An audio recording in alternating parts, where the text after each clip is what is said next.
Welcome to the Faithful Learning Podcast, where Christian faith meets classical learning. My name is David Seibel, and my last name rhymes with Bible. Hey, what are you guys doing here? Who are you? Just host of the Cover podcast. Cover podcast? Yeah. The movie guys? The movie guys. Yeah. I've listened to it. And books were a little more academic than just movies. This podcast, it's Christian faith and classical learning. No movies. Makes complete sense why we are here. It's actually my second time on the podcast. He has host amnesia. That's good. I'm Brett Wiggins. This is Marcus Manges. And we're here to help out Dave today. Going to talk about... I didn't know you guys were coming. I'm really glad you're here. This helps with preparation. Yes. This is good. Dave, you want to tell our audience what we're covering today? What do we got? I'd love to. Again, I'm glad you're here. I didn't know you were coming, but we are going to be talking about the book, The Anxious Generation. So Great cover. it is a great cover. Do you know what that is? Yeah, it looks like little smiley faces stress and balls? likes and stuff. They're emojis. I think they're The emojis. Yeah. Stress balls. Probably... Because she's drowning in them. Oh, I see. Yeah. Do you think he wants us to have the thought of like tears for the little blue things? Like they're happy, but they're crying. You know what I'm saying? Maybe. Crying inside, yeah. It reminded me of the balls at like Chuck E. Cheese. Anyway, if we're going to judge books by their cover, great cover. Very good cover, yeah.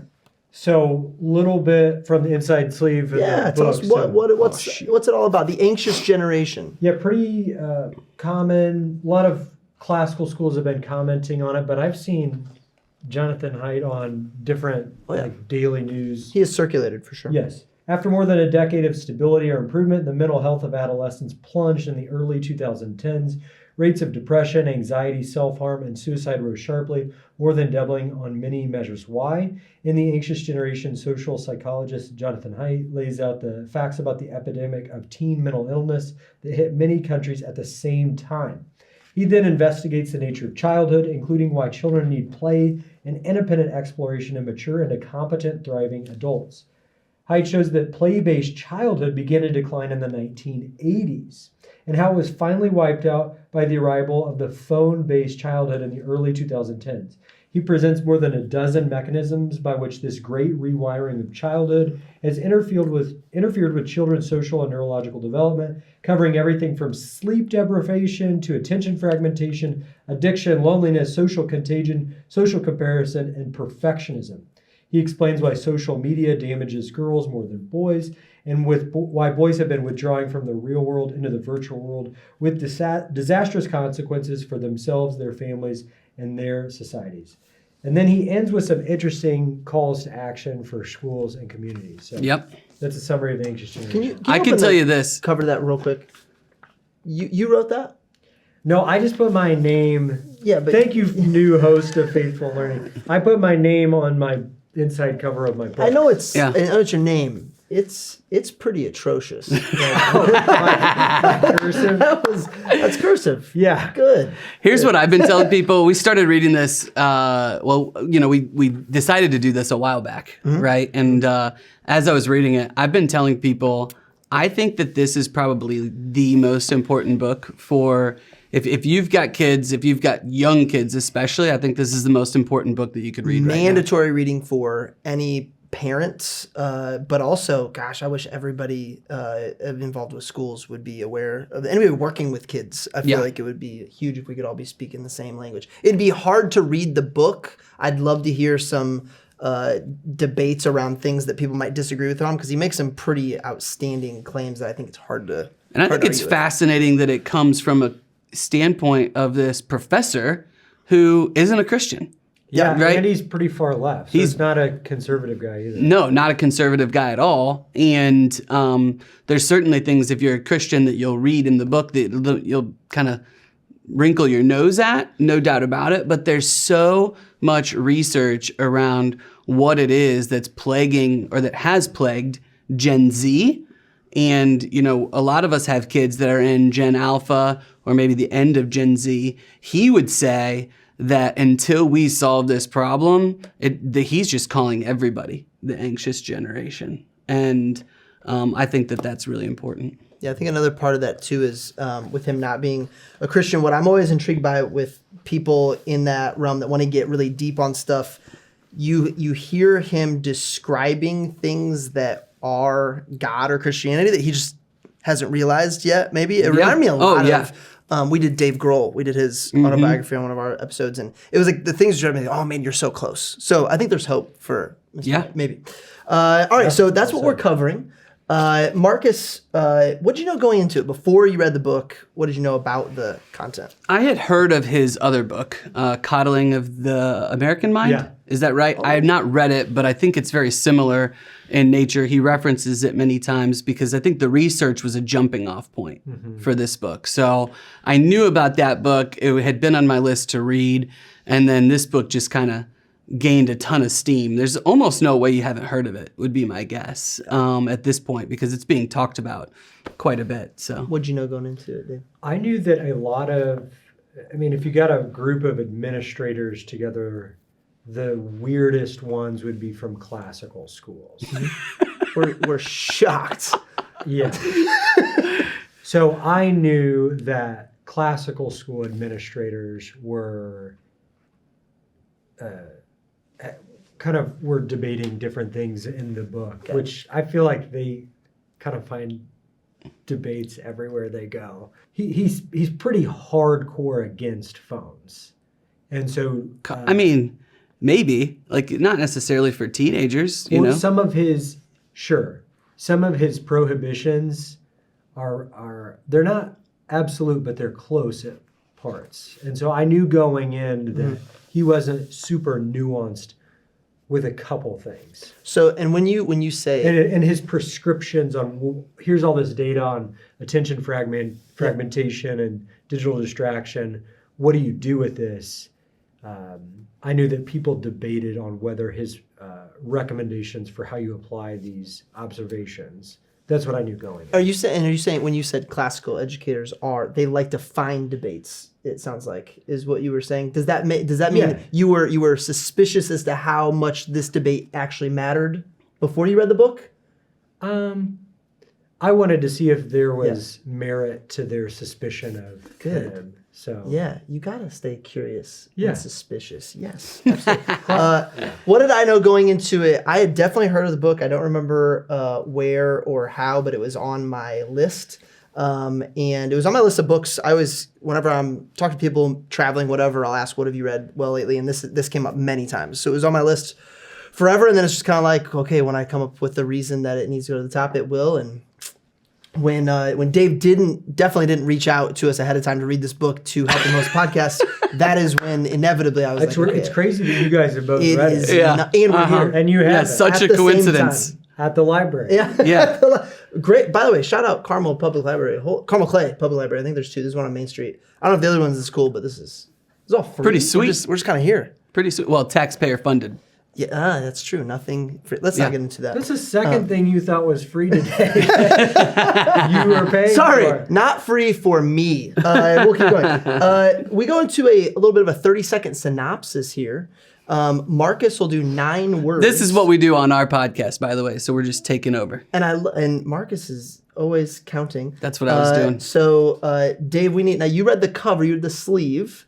We're gonna have. Do you want you to do the 30-second synopsis, or should I do me? You should do that. Okay. I feel like I already did my contribution. If you haven't listened to the cover, this is the best part. Is Brett doing his little rap thing? The slam poetry. Slam poetry. Now, usually, this is the first time we've had slam poetry or anything exciting. This is super classical. Super classical. On the Faithful Learning podcast. All right, here we go. I'm going to start off with a shocker. 30 seconds. Anxious generation. Difference between phones with internet, without internet, social media, without social media. Gen Z, completely different than how it affected millennials. We are living in an overprotected real world and an underprotected social world. Depression doubling at many points in the last 20 years. Fear is a response to, should be just to real or perceived threats, ruining their minds. Kids have been more willing to talk about their mental state, becoming more aware of it. People don't get depressed when they face threats collectively. They get depressed when they feel isolated, lonely, or useless. Girls affected more than boys. He's got answers, but we don't have time for him. It says 30 seconds. All right, Marcus, 9 words. What do we got? All right. Gen Z has rising depression. Jonathan tells us why. Oh, that was good. Concise? Can I try that? Yeah, man. Phones in their pockets, broken hearts in their chests. Oh. Wow. Oh. Wow. That's Taking me to school. T-shirt worthy. Taking me to that's school. like call what's the fast signs we needed on the wall immediately tomorrow. And that's pretty good. All right, so you got our synopsis. This now. is frustrating. Normally I'm the smart one on the podcast, and now we've got a PhD. I will not argue with that point. Yeah. What made us stop and think reading The Anxious Generation? You can go first there, Dr. Seibel. Okay, so what made me stop and think, if you're listening, you have the book on page 107, there's a section called Building a Ladder from Childhood to Adulthood. Yeah, I love this. And so I honestly was not super excited to start this book. I had read over the summer, we did a 2-part podcast on bad therapy. Oh, right. And it was exhausting because it was like a wave after wave after wave of depression and anxiety and mental health concerns, and it was rather overwhelming. Yeah. How dark it felt at times. Well, I don't know about you, but when I was reading this book, it was like you just keep replaying bad decisions you've made as a parent too. So it was just Well, bad therapy, it sounds like, though, was a little tougher. a little bit deeper. Yeah. So this book, I feel like it started to really turn the corner, and it got me stopping to think on page 106, 107. He gives an initial proposal on how you can, like, on even year birthdays, introduce something new from ages 6 to 18. Yeah. Now, my wife and I, there's a lot of kids represented between the three of us. But, There's a lot of kids. A lot of kids. well, like, the approach to birthday parties. Yeah. So my kids are 10 down to 4. And so, like, we bought, like, the biggest bounce house you can get recently for a birthday party, or we rented it. Yeah. And I was like, this is expensive. What are we doing? What kind of precedent are we setting? And my wife, like, we were talking about the timing of the next time we would do that. It's like, okay, I can start saving for it now. But, like, he gives a multi-year plan. I'll name a few things he points out. Yeah, you can just go through his plan. I don't agree with every one of them, but I love this idea. Well, and he points out that it's to start a conversation. So age 6, the age of family responsibility. Children are formally recognized as important contributors to the household, not just as dependents. As an example, at age 6, start giving your kids a list of weekly chores. Yeah. You guys do that? Yes. Get home from school, you got the checklist. Yep. Nice. Yeah. Starting at age 6? Earlier. Roses is not 6 yet, so we're 5. We're overachievers. What's on that list? It is, so she does Bentley, our dog, food every day. That's her one thing every single day. Now she has a checklist of normal stuff that I wouldn't call chores, but put away your dirty clothes, set out your clothes for tomorrow, stuff like that. Pack your lunch. Willow is laundry. She is laundry every day. Yeah, gotta get laundry from the basket to the laundry room, from the laundry room to the clean stuff. Yeah. Nice. Yeah. And then our kids have extra chores on the weekends. So they have like daily things that they've agreed to. And we don't call them chores, we call them habits. Right? We call them habits, like just daily habits. And it's boom, boom, boom, boom, boom. You know, when you come home from school, homework's done. We really got this, honestly, from Keith McCurdy. Yeah. You know, he would say, hey, if you're old enough to get out of your high chair, you're old enough to contribute. Right. And so that's one thing that I would think say Keith is a would little even different. say 6 is late. That's what I mean. Yeah. Age 8, the age of local freedom. I was surprised by this. So I love this. I loved it too. I was like, I'm going to talk to my wife about this one. Yeah. So at age 8, you could leave your kids at home alone. And so you'd have to leave them a, what's it say? Like some sort of phone. Or Alexa. Yeah. If you get the right Alexa, they can call you. Yeah, so it's just for calling you or the neighbor or whatever. Yep. For like you're walking in the neighborhood or you're Yep. running to the store. Yep. So that's the age 8 is the age of local freedom. And so you don't need as much supervision. Age 10, the age of roaming. So this would be, I would say the biggest thing that he convinced me of that I was surprised of, I think that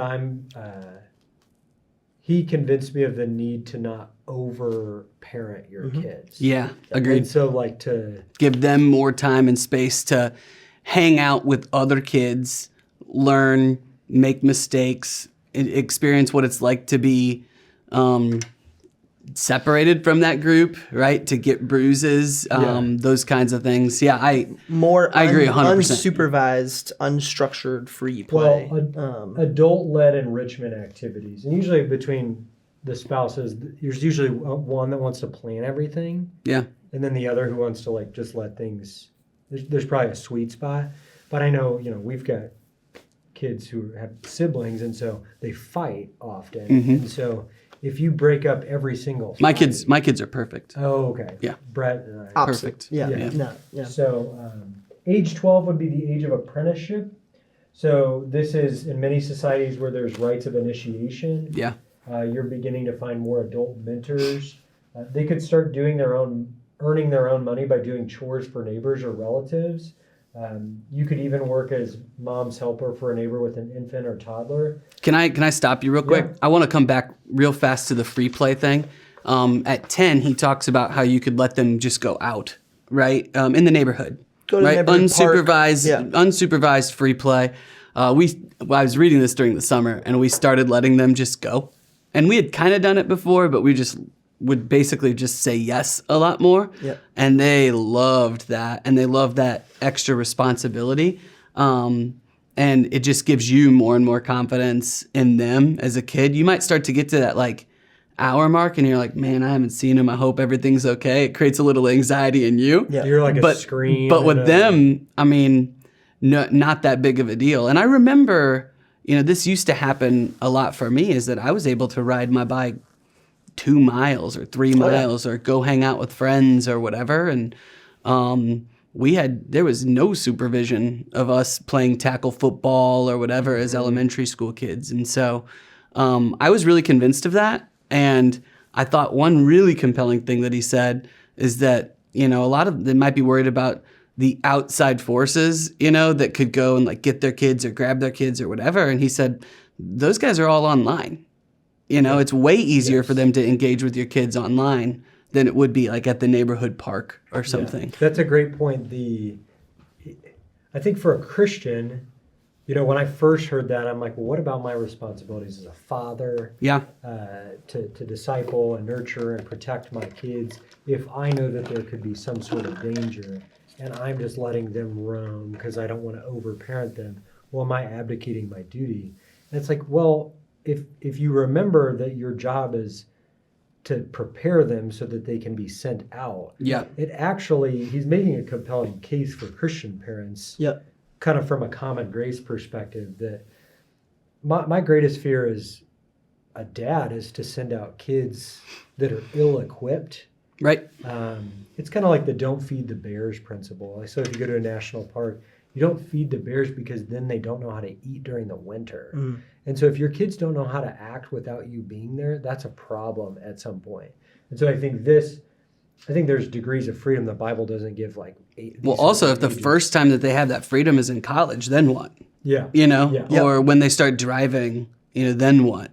But if you tier that up, which is what I think this system does really well. And I think that Christians especially that send their kids to private schools, our kids probably aren't going to struggle as much with what to do with rules and order. Right. They're going to struggle with what to do with freedom. Mm. And so if they've never experienced the ability to make their own decisions, like in any age-appropriate way until the very end, I think in some ways we're neglecting part of our duty of preparation.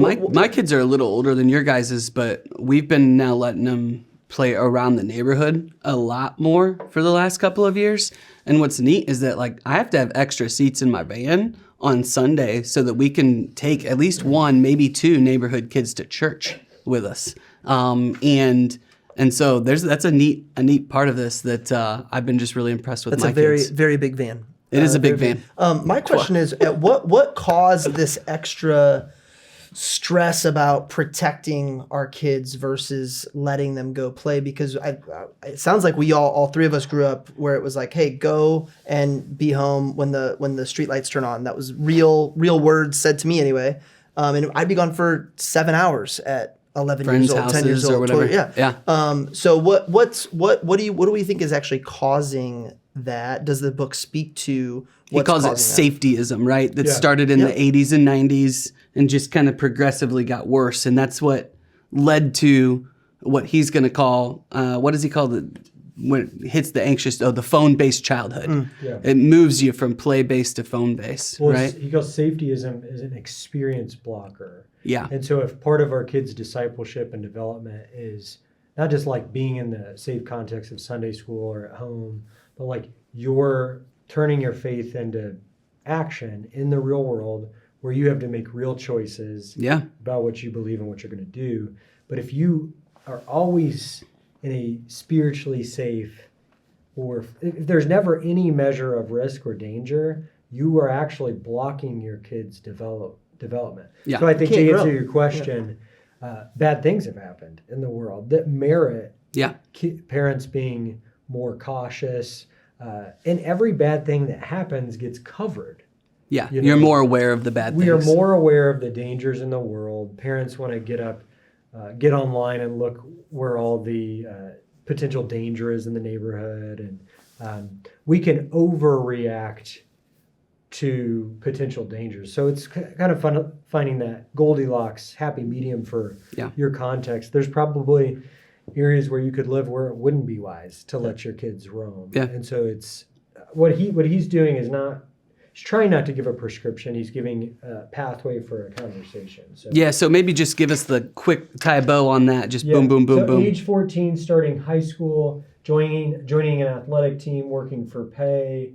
Age 16, the beginning of internet adulthood. He said this should be a big year of independence, conditional on showing a history of responsibility and growth since the previous step. Yep. So that's McCurdy's big thing. Yep. Is too much is given, much is required. He who is faithful over little is set over much. So start putting them over things at age 6 and just keep Yeah. going up the ladder.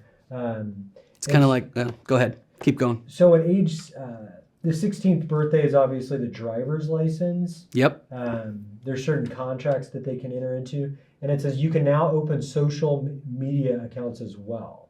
Which I would And he says push back on. he would say there's a good reason to wait till age 18 for social media Yeah. as well. So I forget the age he says you can do a phone. Is it 16? No, I mean he offers up that you could get a phone at 10. Yeah, it's not a phone. It's a phone with internet access. Yeah. And then a phone with internet access and social the first media, smartphone that he says is at 16. Yeah. Which I mean, I could be persuaded one way or the other. But I love the Keith McCurdy idea of you get the family phone and you check it out when needed. Yeah. Like there's no need Yeah. for you to just have your own at Yeah, I any agree. point until then. Yeah. So that's the 6 to 18 there. 18 is obviously voting. But this idea, and he has, he talks about too at one point in time, this idea of when you're coming of age. So every society, since the history of the world, has always had this point at which you come of age, you become a man, right? And it's sometime in puberty, right, for these kids. And one thing that I was really compelled by and really had me thinking was that in all of these cases, all across cultures, when they hit that like 11, 12, 13 mark, boys or girls, they're assigned essentially by the parents a mentor, that is not the parents, but that is going to be somebody that can help mentor them, an adult who can do that. And as somebody who's about to have a 13-year-old, I was like, oh, I There's really like value this. in a mentor, and I don't know if it's a non-parent or non-family member. Maybe it's It was just being a both. non-parent. But It was both, Yeah, yeah. there's so much value in that. There's things in those conversations that they're gonna have without baggage or without intimate. I think there's a lot of value in that. Well, the Chap Clark has done research on the faith outcomes of kids who come from Christian homes. And for him, and Lindsay Jensen and I talked about this on our podcast on Our Classical School is Good for Boys. I loved that one. Lindsay, you made me cry. The conversation about it's not just that there's the Christian parents and then the pastors. It's like there's a circle of aligned voices around the kid. So that are all pouring into so it's not just it's not just your parents, although they probably have the biggest impact, but it's the cohesion among a set of adults, teachers, pastors, youth pastors, adult leaders at church, whatever it is. We didn't have too much experience without it, but I would say that's one of the biggest drivers that we've noticed that actually has caused movement in our family is everybody speaking the same language that's all around our kids. Oh yeah. Huge. Absolutely. In terms of you guys coming to a classical Christian school. I agree. I can't imagine swimming upstream every morning. It'd be tough. Yeah. It'd be really, really tough. Marcus, what you want to kick us off with another thing that made you think? Yeah, I think that we absolutely need to discuss just these rising levels of depression amongst Gen Z from 2011, 2012 on, right? He makes a very clear case that this wasn't the case pre-2012, pre-iPhone. This would be his tag on this would be the great rewiring. The great rewiring, exactly. And, I remember we were all in college when the iPhone came out, right? All of us were. And we were all college age. Yeah. You were actually probably still in college when the iPhone came out. You put PhD after your name on stuff? Like on what stuff? Like when you're signing something. On your text. Email signature?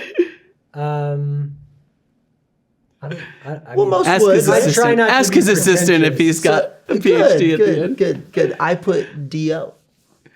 Dropout.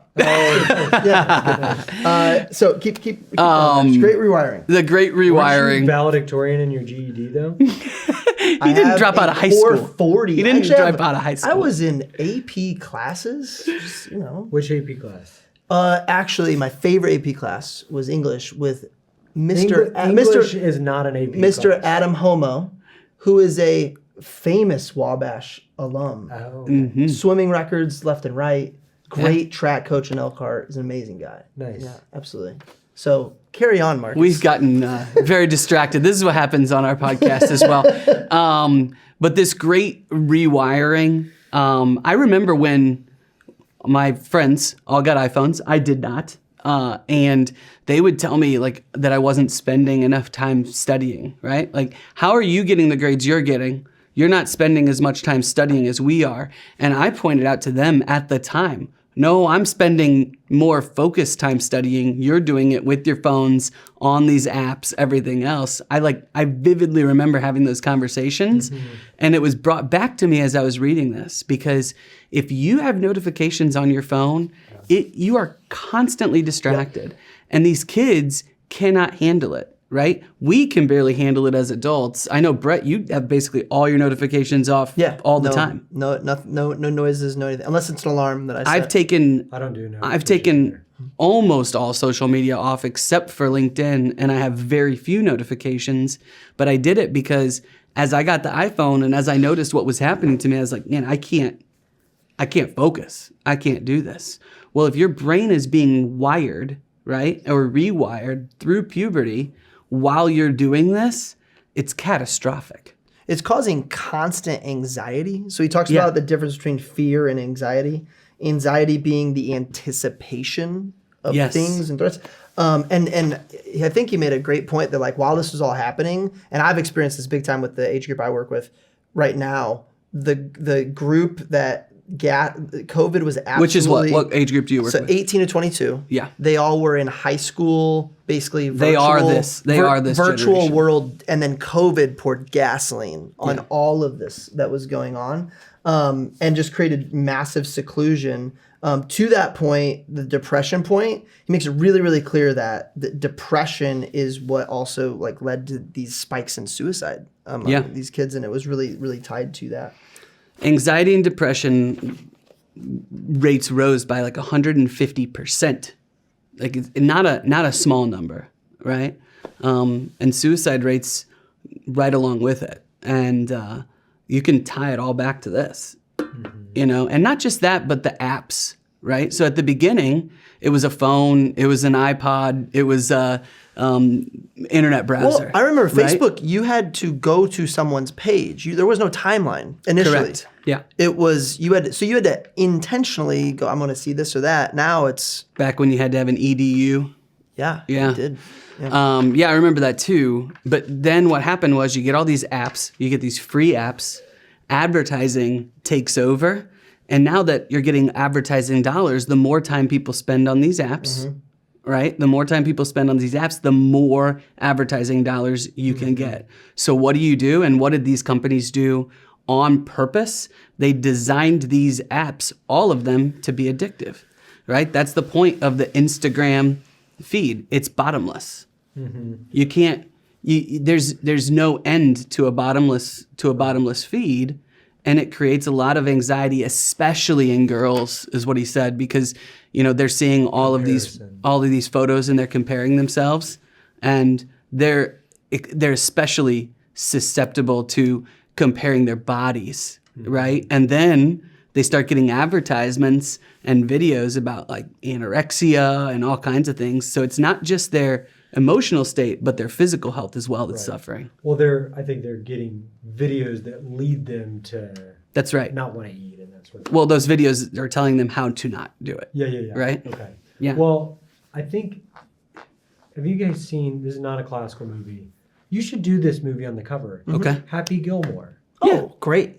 You ever done that? We haven't done it on the cover. list. Yeah. Watched It's it on the many list? times. Yeah. So do you remember there's a huge guy, Billy, I almost called him Billy Madison, Adam Sandler. Yes. Yeah. Hits a golf ball and it lands on this gigantic man's. It's like his old gym teacher or something. And he's got like a weird Yeah. haircut. He has a shirt. Do you remember what the shirt says? No. Yes. Guns don't kill people. People kill people. Well, I think it says guns don't kill people. I do. So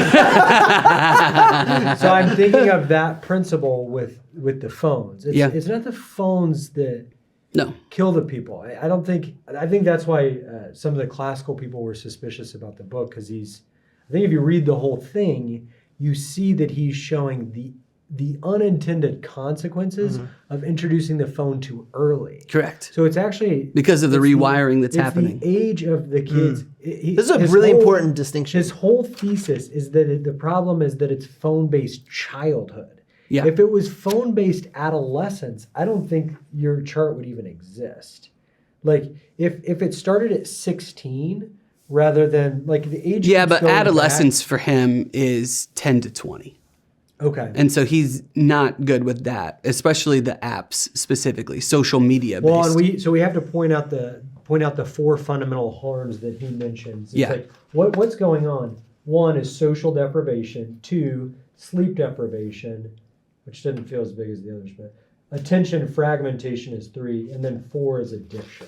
Yeah. And just the sheer number of, I don't know about you guys, but you get this notification on your phone. I don't get it anymore, but here's how many hours you're spending on your phone each day on average. Oh, And yeah. I'm like, whoa. Yeah.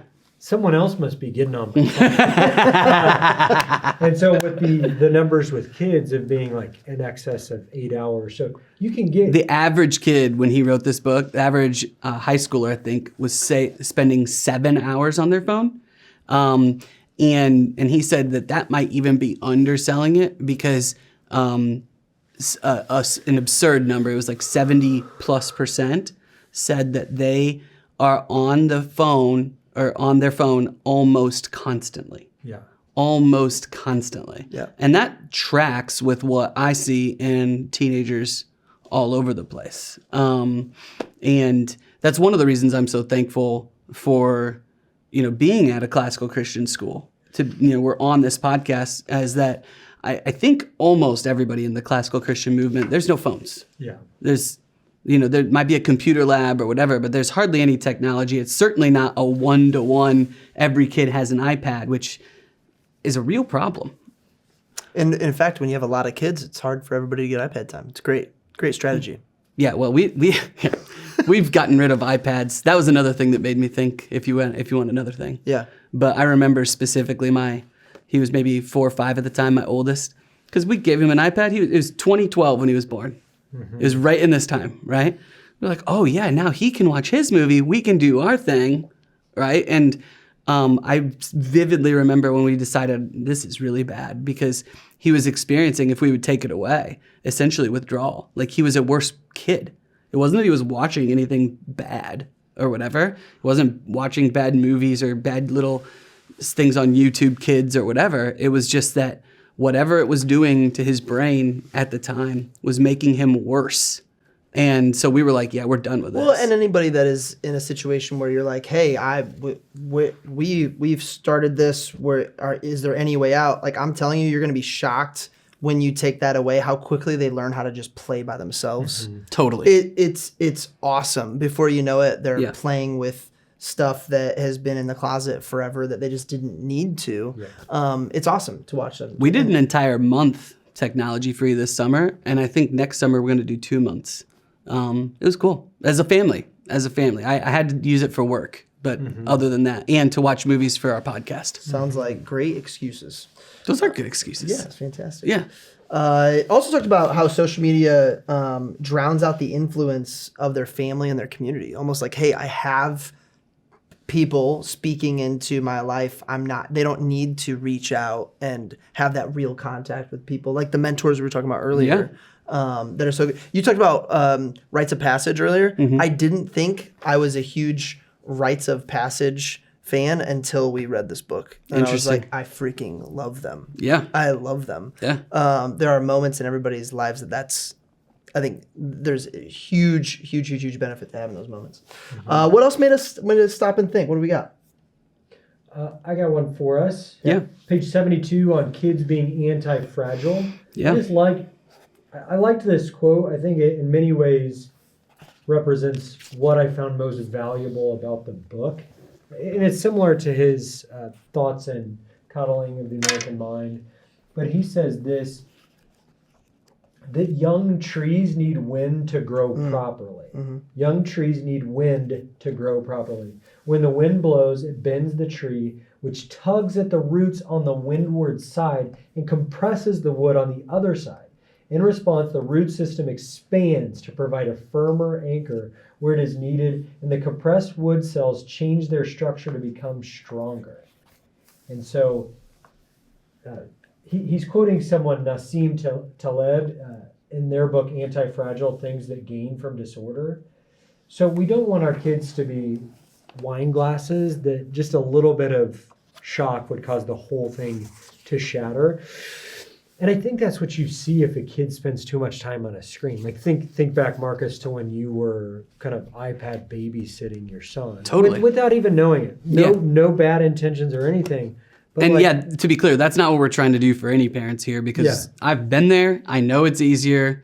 We've got 6 kids, and frankly, like, there's times where I'll stick them in front of a movie or whatever, because it's like I need this time to clean, like do some dishes or something. Ellen DeGeneres babysit our kids through. We'd say, "Hey, you're watching Ellen," which was Finding Dory.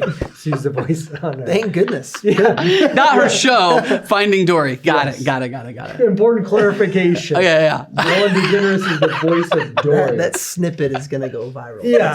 Okay, good. This podcast is actually viral already. That's funny. But now that you guys are on it, we're trying to be helpful to get parents talking about things that matter with their kids' discipleship and growth.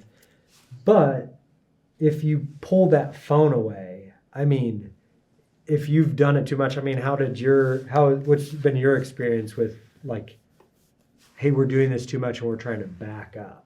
Yeah. Well, when we did the technology-free month, we set it up for like 3 weeks.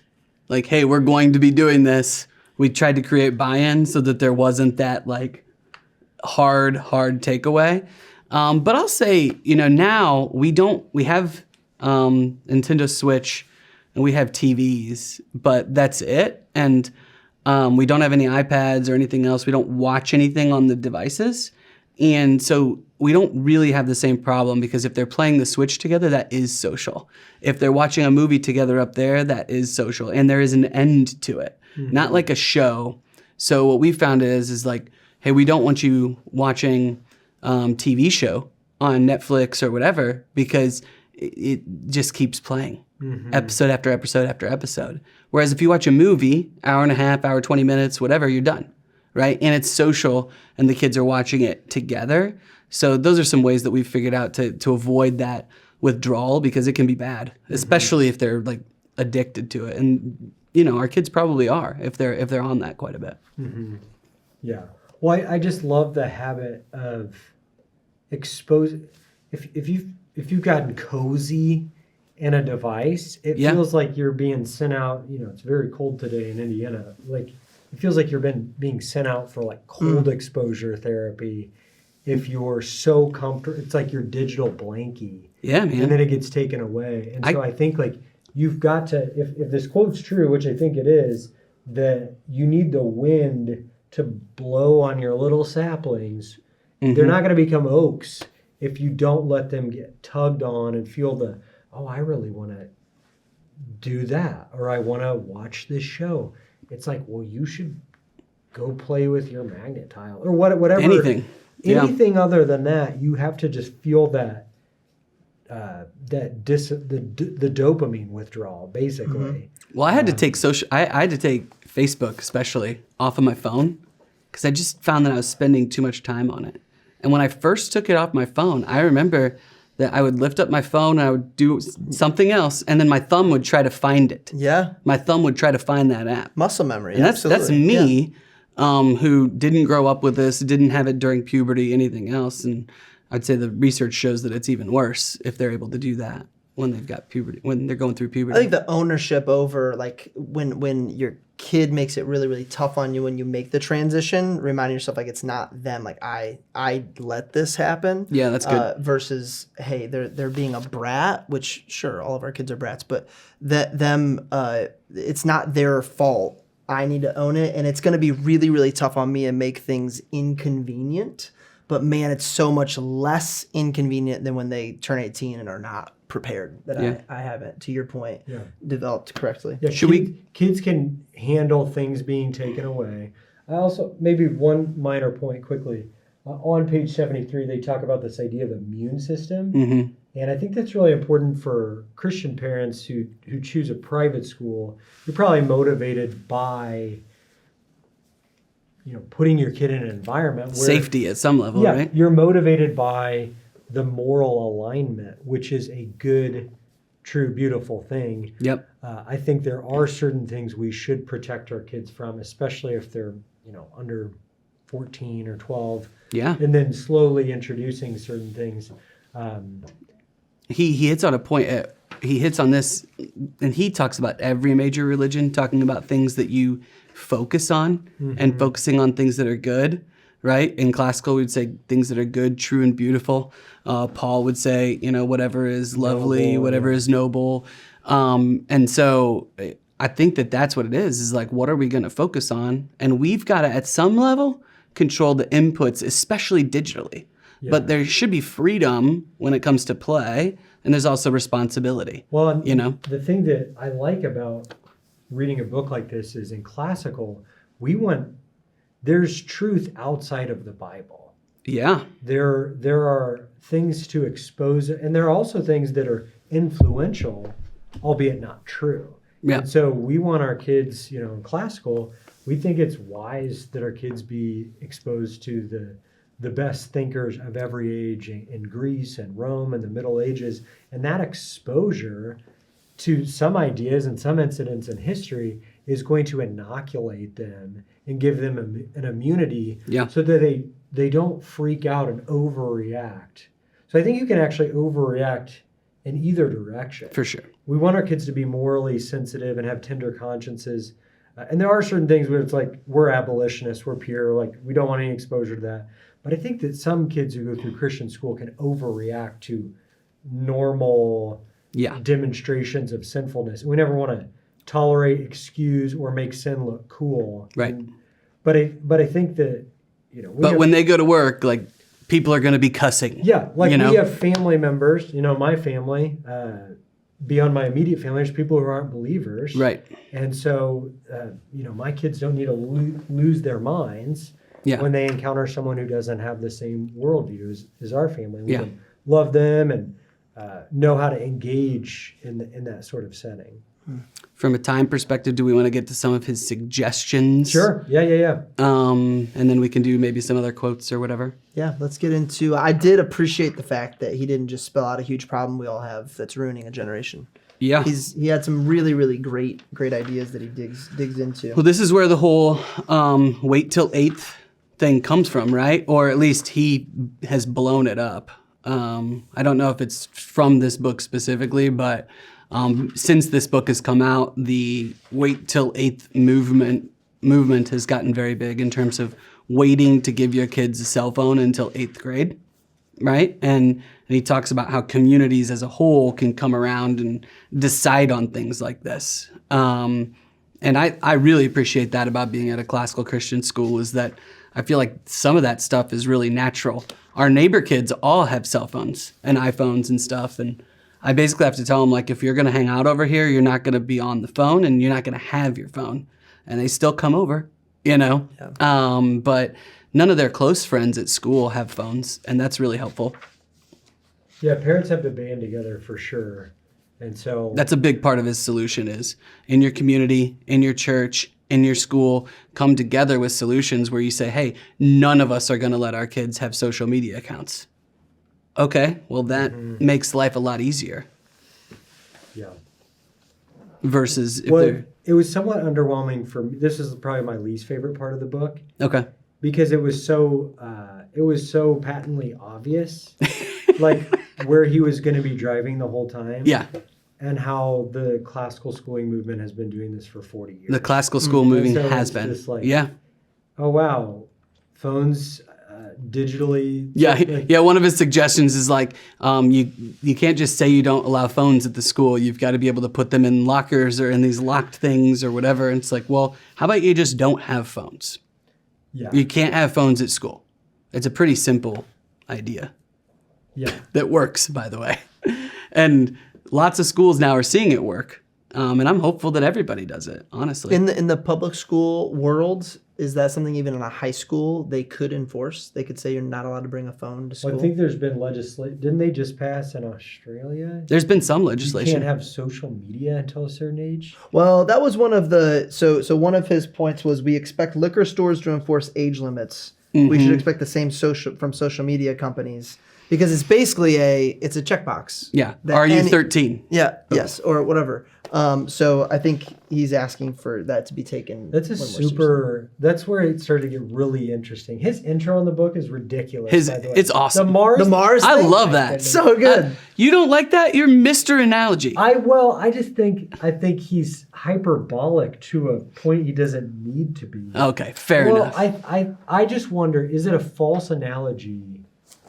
So overall, the recommendations he's making, I don't know how you could disagree with the basic thrust of them. Yeah. There's some particulars where I'm just going to quibble for a minute, but like do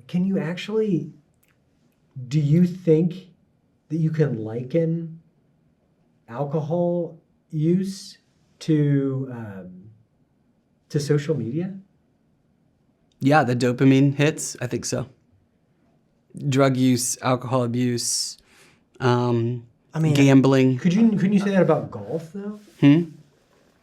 No, I like to golf. And I would say like social media. I can't just regulate something because I can. Hi, it's addictive. So is that. Therefore. Yeah, but is it wrong to regulate cigarettes until somebody reaches adulthood?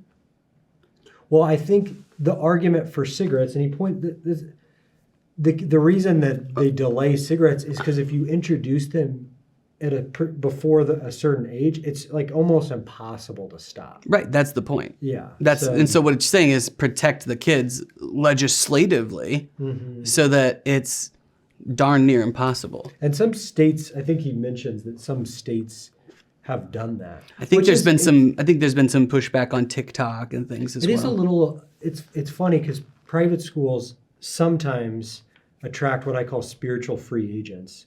Not at Quorumdale, but but it's people who they want a private school because they practice a private spirituality, and they kind of just do their own thing as a family. They're only loosely connected to a church. They're almost spiritual but not religious, but it's a form of Christian. Yeah. And they're not, he's very communitarian. Oh yeah. Which I think is, in some ways, has a bunch of overlap with a Christian. And well, he would argue that these kids being in a church is very good for them. Yeah. Which is... Well, because he would argue that their perception would be, I have social media, I'm getting interaction, I don't need that, which is so far from the truth, but it's blinding them. It's giving them that dopamine hit. It's giving that thing. They're actually saying they have less close friends. Yes. They're not hanging out with their friends as much as they used to. Well, Nobody is. I think a lot of kids have less close friends because their parents have less close friends. Maybe. And you're always trying to put it back on me as the parent, and I can't handle it. Yeah. Well, it's the I think believing communities. Sometimes it's kind of as an administrator, a dance on you're in this third space if you're in a private school. You're not necessarily their pastor. Yeah. And it's. How does the school fit in between the church and the home? And that should be, you should come alongside and strengthen. And I think sometimes certain folks don't want to be told what to do. But his whole thesis it's you're only as strong as the weakest link in the chain. And so it's if in sixth grade there's 15 kids and one kid has a phone, and then it's 2.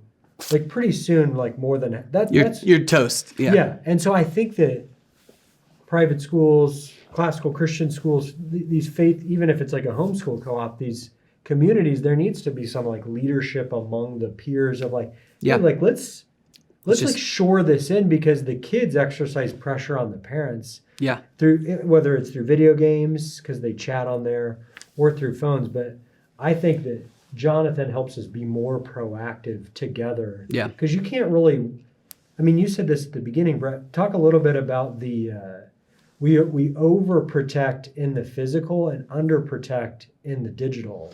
Well, yeah. I had never thought about that till this book. Well, do you think that's because parents are unaware, or because it's just so easy to assume it's a phone, it's not going to hurt them?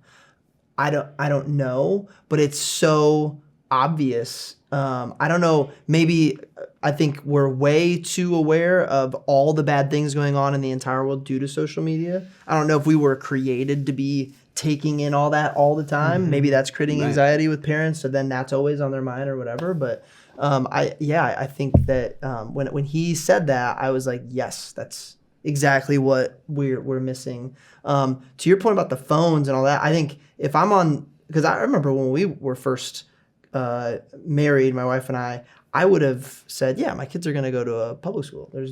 Absolutely, that's what I did. I'm glad I was well-rounded, whatever. You're well-rounded? Yes, very. And write that down. Good, but write it in not cursive. Okay. For the record. But then even this topic alone, if it means that I have to be at a Christian classical school to be in a community that believes in this alone, that's a big enough topic for me alone to be like, okay, I'm listening. That's a good point. Because you're right. Even in the neighborhood, we have a couple of neighbors, and our girls are 7 and 5, the ones that are at school. Yeah. There's kids with phones that are 11, 12, whatever. Nicer than mine. It's that's already tough. I couldn't imagine without the support of a big community around me. Well, and it's like the quote, you put up the fences so the horses can run free. So what we're actually talking about with the whole phone conversation is shaping our kids' affections so they learn to love what's worth loving. Exactly. This does not help kids learn to love what's worth loving. It Right. teaches them to love things that are fleeting, that are passing away, that will ultimately lead to that graph. Yeah, it intentionally It's does not so going to too. bring them joy. Yeah, and I say the phone, but it's the app specifically. They're intentionally doing that. They're utilizing I need a little psychology. more. They're utilizing psychology to make sure that your kids or you or whoever, because this is applicable to us as well. He finishes the book by saying, "Hey, I was going to write this about humanity and about all of us, but I noticed it was such a big problem with kids. I needed to start with Generation Z and this anxious generation and start there. But I bet he's going to have another one for adults because it hits us as well." Sure. You guys ready to get some quotes? Sure. Let's do some quotes. Let's do it. I can kick us off. He says, in an effort to eliminate risk and freedom in the real world, parents generally and often unknowingly granted full independence in the virtual world. Definitely have been talking about that, and I was guilty myself. Marcus, what do you got? This is chapter 10. He said that he, Mark Zuckerberg, Kevin Systrom, the co-founder of Instagram, and others understood this consciously, and we did it anyway. He also said, God only knows what it's doing to our children's brains. Why would anybody treat their customers that way? Because the users are not really the customers for most social media companies. When platforms offer access to information or services for free, it's usually because the users are the product. Right? If it's free, you're the product. I think just teaching our children that they are the product, that creates a weird feeling alone if we're teaching the right way. I remember the first time somebody made the analogy of when I wear clothing with a brand name on it, the reason it's brand, I'm being branded. I'm representing that. And that immediately was like, oh, you're right. Like, I want to watch out for that. And I think that if we just create that awareness, that might even be enough. Go ahead, Dave. Mine's similar to yours, Brett. Yeah. That parents are focusing on the wrong threats. So on page 68, there's a story about a mother that was in the next room making sure I was eating. No, that's my next one. Go for it. Yes, no, it's great. It's great. 9 differently colored fruits and vegetables on the daily. She was attentive, nearly a helicopter parent, but I found different threats anyways. And so it's interesting the age in which kids are being it's not interesting, it's terrifying. Yes. How quickly kids are being exposed to objectionable content, which, there's borderline objectionable content in the Bible. It's not visual the way that it could be with kids. But last part of the quote, we are overprotecting our children in the real world while underprotecting them online. So we're focusing on the wrong threats. Yeah. You talked about the trees earlier in that same section. He says, kids who fall out of trees often become the adults who aren't afraid to climb trees. And this next one reminded me of what you constantly say about we want to be a greenhouse, controlled exposure. We want to see bruises, not scars. And I think we're so convinced that if we take a second to not be right on top of our kids, that they're going to have a career-ending injury, and it's just not the case. This one reminded me of Abolition of Man, but he said, we need to start prevention. Book by C.S. Lewis. Book by C.S. Lewis. We need to start prevention early in elementary schools and middle schools before our children begin wilting, right? Because in Abolition of Man, he says, a lot of times they don't think about the elementary school education, right? But that's exactly where you need to focus. And so I thought that was important. How about this, page 50 on slow growth childhood? Children grow rapidly for the first 2 years, slow down for the next 7 to 10, and then undergo a rapid growth spurt during puberty before coming to a halt a few years later. Whereas he compares it to chimpanzees who have a pretty constant growth rate until they reach the age to reproduce. Intriguingly, a child's brain is already 90% of its full size by around age 5. Right. But then it essentially reconfigures in the same way that a 2-year-old's does. That's why your teenagers are like, huh? Because their brains are literally on fire, right? Yeah. And they're getting rewired. We got to save 2 minutes to talk about the theology at the end. The diffusion of digital technology into our children's lives has been like smoke pouring into our homes. We all see that something strange is happening, but we don't understand it. We fear that the smoke is having bad effects on our children, but when we look around, nobody is doing much about it. And I think this book is really a call to action for that in some way, right? Like, get with your community, figure it out. He talks about a teacher that assigns students to go home and do something for the first time, anything. Make a meal, walk the dog, watch a sibling. And there was a girl that reported back, and this is preteen. I mean, this is like 11 or 12 years old. The girl said that when she put her 5-year-old sister on the bus for the first time, she felt needed instead of needy for the first time. And the quote right after that was, "We can't make children learn, but we can let them learn." Yeah, that's good. All right. Any more quotes each before we go on to hidden gems? No, but what did you want to hit on? Yeah, you said that. Keep going. Yeah, We'll do some okay. hidden gems. Hidden I just gems. have one good hidden gem. He talked about how, like, basically social contagion, right? That happens on these, like, whether it's Instagram or TikTok or whatever. He talked about social contagion and how this isn't a new thing. Apparently, back in, I don't know what time period, but long time ago, there was a thing that there were dancing plagues that swept through, oh, there it is, medieval European villages where townspeople danced until they died from exhaustion. That was a hidden gem. I thought that was kind of crazy. Can I share a hidden counterfeit gem? Oh, So this is on the chapter Spiritual Elevation and Degradation, yeah. 199. I would consider this chapter I'm tempted to say dumpster fire, but what's worse than a dumpster fire? Yeah, I understand where you're going. This is some of the Yeah, you're right. worst attempt at theologizing I've ever seen. So in the happiness hypothesis, I wrote a chapter called Divinity with or without God. That's like saying cooking with or without food. Yeah, right. Or sports with or without physical activity. Yeah. Fashion with or without clothing. Like it just makes no sense. Yeah. I wrote a chapter titled Divinity with or without God, in which I presented my research on the moral emotions, including disgust, moral elevation, and awe. I showed that people perceive 3 dimensions of social space. So he gets into the vertical dimension as Things well as pulling the us up. horizontal. Yep. And so what he's trying to And like do, spiritual transcendence, quote unquote. Yeah. Now, there's a part of me that wants to be the bridge builder and say, I just love that you're trying. Sure. So yes and amen to, it's like Paul in Acts 17, he sees an altar to an unknown God, and he's like, let me tell you about this God. Yeah. And so I think That's right.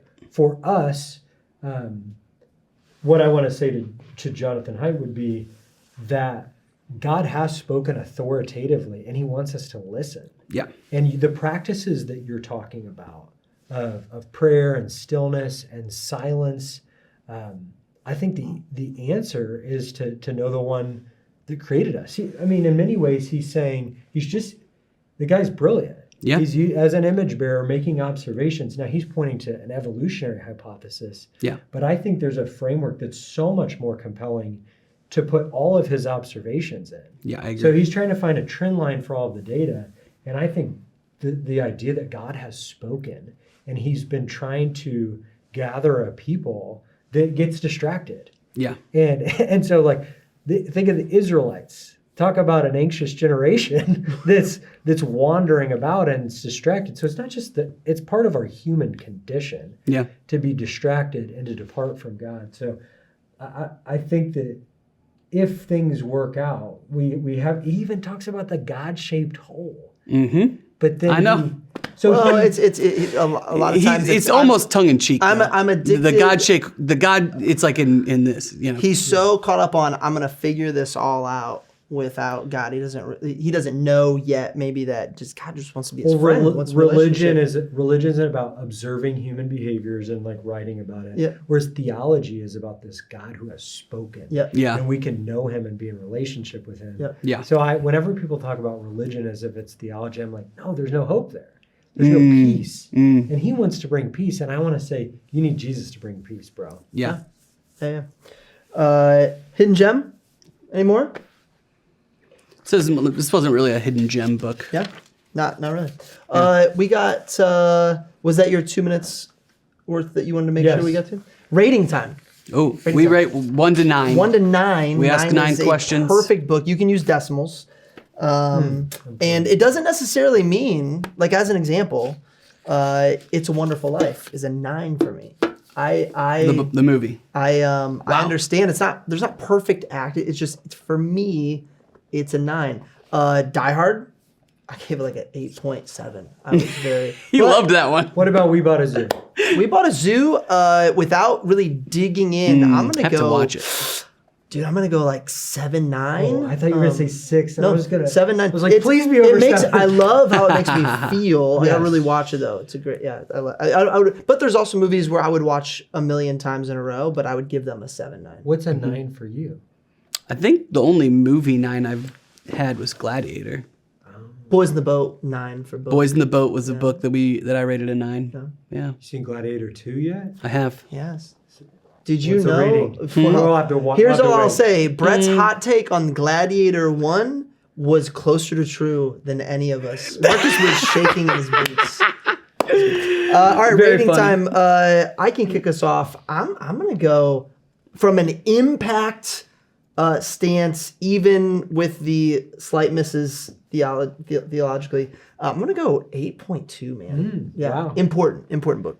Yep, I was an 8.3. I think that I think that I'll probably read it again in a year or two, just as my kids are getting older and to remind myself. So that's what I would say. Ooh. You're low, huh? Well, I don't. You can give typically- your perspective on where you're. Mine's gonna say because 7. of the impact that I think it has. Like I think it's a Yeah. really important read, especially for millennial parents. Yes. Well, I think as listening to us who are similar ages and knowing this was, I was aware, but this tipped me over the edge in terms Yeah. of like, hey, your kids are going to have a different childhood than you do. Yeah. Which I should be mature enough to know that without reading such books, but that like got me over the edge. So if you argue from impact, I might go a little higher. I like to argue in terms of would I read it again? Is there some sort of enduring greatness? Yeah. And I think this is one you read and you could, like, if I lost it, I would never. Yeah. I'm glad I know this and I could look it up. So I would say 7.5. Nice. In that Yeah. But I would definitely recommend it. Though. Awesome. Yeah. So. Good Great. stuff.